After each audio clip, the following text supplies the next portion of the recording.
நமது கலைஞர் நூற்றாண்டு நூலகம் சார்பாக நூல் அரும்புகள் இன்றைய நிகழ்ச்சிகளில் முதல் நிகழ்வாக நூல் அரும்புகள் இனிதே துவங்க இருக்கின்றது.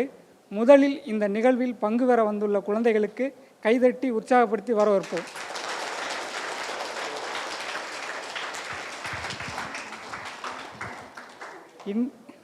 இன்றைய நூல் அரும்பு நிகழ்ச்சியில் பங்கு பெறும் மாணவர்கள் முதலாவதாக அன்பு செல்வன், இரண்டாவதாக யுவமித்திரன், மூன்றாவதாக பிரகன் குமார், நான்காவதாக சிவசங்கரன். முதலாவதாக அன்பு செல்வன் வரமுடி கேட்கின்றோம்.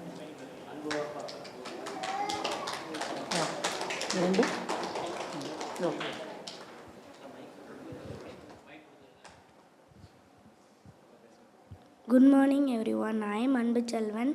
I am from Lakshmi School. Today I am going to review the book Mercury. I have an idea that the person who is being first will always be the first. So that I choose the Mercury book because in the solar system Mercury book is the first planet. Also it is the hottest planet. Now the author of the book Mercury is Ariel Kasanas. Now I am going to tell about this Mercury book little bit. The Mercury book is the hottest planet. It is near sun, so it surrounds the sun faster than other planets. I like Mercury because it is near sun. Thank you.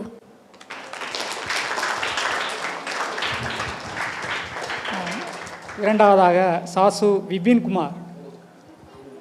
Vipin Kumar வாங்க.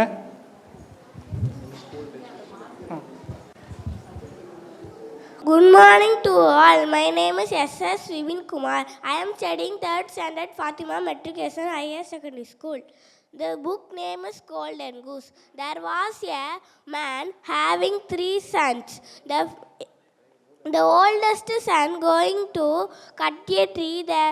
The oldest son see the little wood grey man. The little wood grey man had some food, but the old man not giving food. The oldest man going to cut a tree. That time the axis fell down his leg. Next the second son come and going to cut a tree. That they see the old little grey man. The grey man ask some foods, but the second son also not give. The same punishment will come. Next the third son is coming, dumpling going to cut a tree. That time saw a little wood grey man. The little wood grey man had some food. The dumpling give food.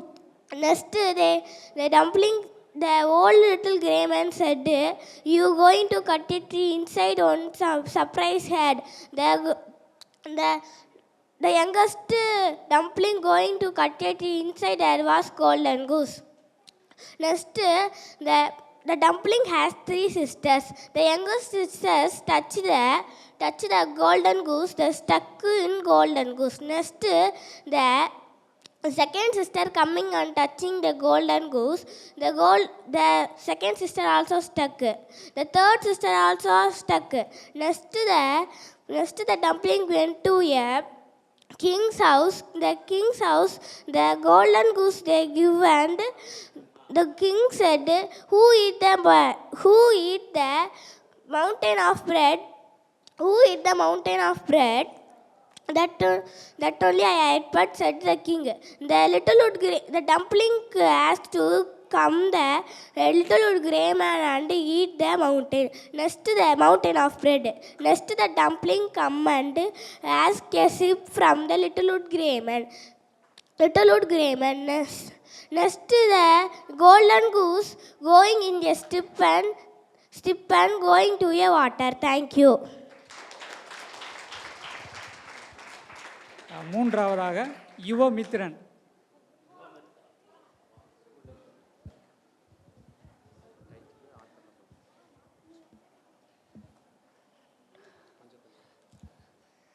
Morning to all. My name is Yuva Mitra. I am studying 2nd standard. I am reading is Animals Tales of from Panchatantra Stories. அனைவருக்கும் காலை வணக்கம். நான் இன்று தங்கள் முன் விமர்சனம் செய்ய உள்ள தலைப்பு பஞ்சதந்திர கதையிலிருந்து காகமும் பாம்பும் ஆகும். இந்த கதையில் இருந்து கணவன் மனைவி காகங்களும் மரத்தல் அடியில் வசிக்கும் பாம்பு காகத்துக்கு உதவி செஞ்ச நரியும் உள்ளன.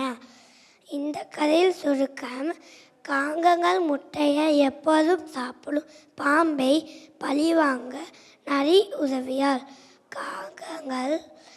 காகங்கள் அரசியின் நகைகள் திருடி பாம்பில் ஒன்றில் போட்டதால் வீரர்கள் பாம்பை கொண்டு விட்டார். இந்த கதையின் மூலம்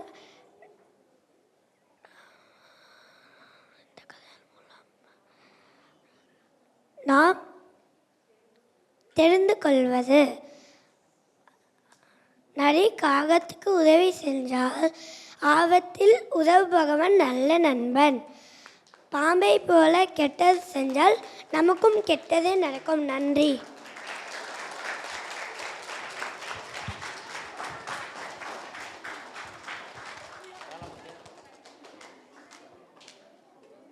நான்காவதாக பிரகன்குமார்.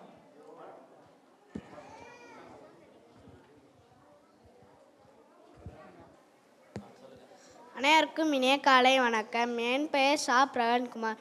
நான் 4ஆம் வகுப்பு படிக்கிறேன். என் பள்ளியின் பெயர் மதுரை மேற்கு ஊராட்சி ஒன்றிய தொடக்கப்பள்ளி மா சத்திரப்பட்டி. நான் இப்பொழுது விசிலடிக்கும் சைக்கிள் என்ற கதையை சொல்லப் போகிறேன். இந்த புத்தகத்தில் மொத்தம் 56 பக்கங்கள் உள்ளது. 56 பக்கங்களில் 10 கதைகள் உள்ளது. அதில் ஒரு கதை நான் விசிலடிக்கும் சைக்கிள் கதையை சொல்ல போகிறேன். இந்த கதையை எழுதியவர் உதயசங்கர்.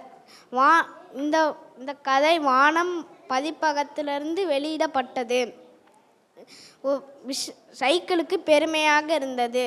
அண்ணனும் தம்பியும் சண்டை போட்டு நான் தான் ஓட்டுவேன் சண்டை போட்டுக்கிருந்தாங்க. அப்பா வந்து அண்ணன் கொஞ்ச நேரம் ஓட்டட்டும், அடுத்து தம்பி கொஞ்ச நேரம் ஓட்டட்டும்ட்டாங்க. அப்போ அண்ணன் சைக்கிள் எடுத்துகிட்டு போய் காடு மேடு சுற்றிட்டு அப்படியே வந்தேன். அடுத்து அண்ணனோட 1 மணி நேரம் கழிச்சிருச்சு.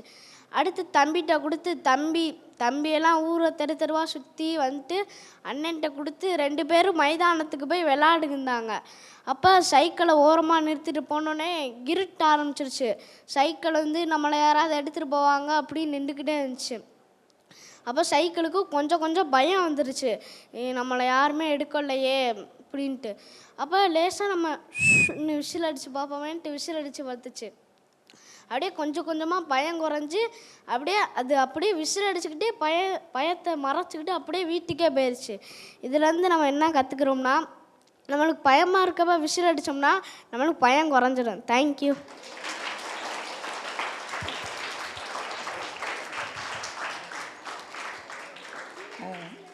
ஐந்தாவதாக சிவசங்கரன்.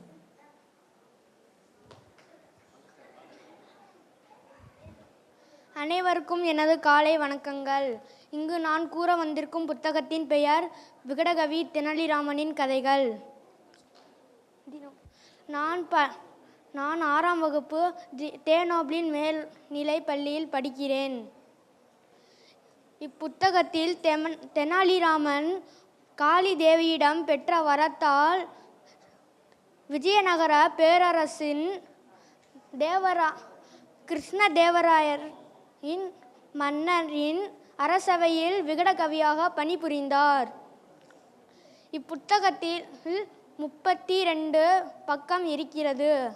இப்புத்தகத்தில் எனக்கு பிடித்த ஒரு கதையை மட்டும் கூறுகிறேன். பேராசைக்கு கிடைத்த சூடு. மன்னர் தேவராயரின் அன்னைக்கு ஒரு முறை திவசம் வந்தது. வேதியர்களை அழைத்து எவ்வாறு திவசம் செய்ய வேண்டும் என்று ஆலோசனை கேட்டார். பேராசை பிடித்த வேதியர்களும் இதுதான் சமயம் என்று நினைத்து, உங்களது அன்னைக்கு ஏதாவது நிறைவேறாத ஆசை இருக்கிறதா என்று கேட்டார்கள். ஆமாம் என்று அரசரும் பதிலளித்தார். அப்படி என்றால் என்னவென்று கூறுங்கள் என்று வேதியர்கள் கூறினார்கள். மன்னரும் எனது அன்னை சாக போகும் போது மாம்பழம் கேட்டார்கள். அதை நான் எடுத்து வந்து கொடுக்கும் போது அவர்கள் இறந்து விட்டார்கள் என்று பதிலளித்தார். அப்படியென்றால் வேதியர்களுக்கு அனைவருக்கும் பொன்னால் செய்த மாம்பழத்தை பரிசளியுங்கள் என்று பேராசை பிடித்த வேதியர்கள் கூறினார். இதை கேட்ட தெனாலிராமன், அப்படியென்றால் நான் அவர்களுக்கு சரியான பாடம் புகட்ட வேண்டும் என்று ஒரு கிழமையை தேர்வு செய்து அக்கிழமை அன்று தெனாலிராமனின் அன்னைக்கு தேவசம் என்று வேதியர்களை தன் வீட்டுக்கு அழைத்தார். அப்போது எல்லா வேதியர்களுக்கும் கூப்பிட்டு சூடு வைத்தார். அந்த வேதியர்கள் எல்லாரும் மன்னரிடம் புகார் அளித்தனர். மன்னரும் கேட்டார் தெனாலிராமனிடம், எதற்காக வேதியர்களுக்கு சூடு வைத்தாய் என்று. என் அன்னை வலிப்பு வந்து சாகும் போது தன் கம்பியை பழுக்க காய்ச்சி சூடு எனது கையில் சூடு வை என்று கேட்டார். அதனால் நான் வேதியர்களுக்கு சூடு வைத்தேன். அப்பதான் எனது அம்மாவின் ஆத்மா சாந்தி அடையும் என்று கூறினார். அதை கேட்ட அரசரும் தனது அறியாமையால் செய்த வேதியர்கள் தன்னை ஏமாற்றியதை புரிந்தார். இக்கதையில் நாம் புரிந்தது பேராசைப்பட்டால் கெட்டது நடக்கும். நன்றி.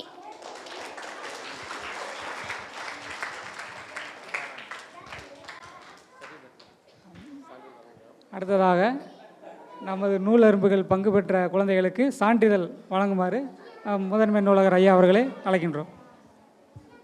முதலாவதாக அன்பு செல்வன்.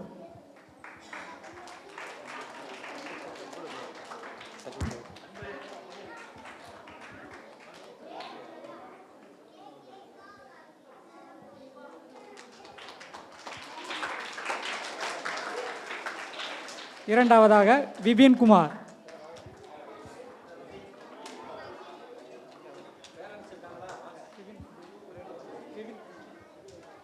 மூன்றாவதாக யுவமித்திரன்.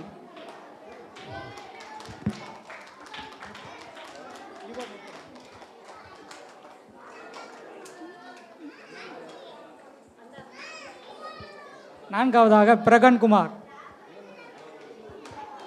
பிரகன்குமார்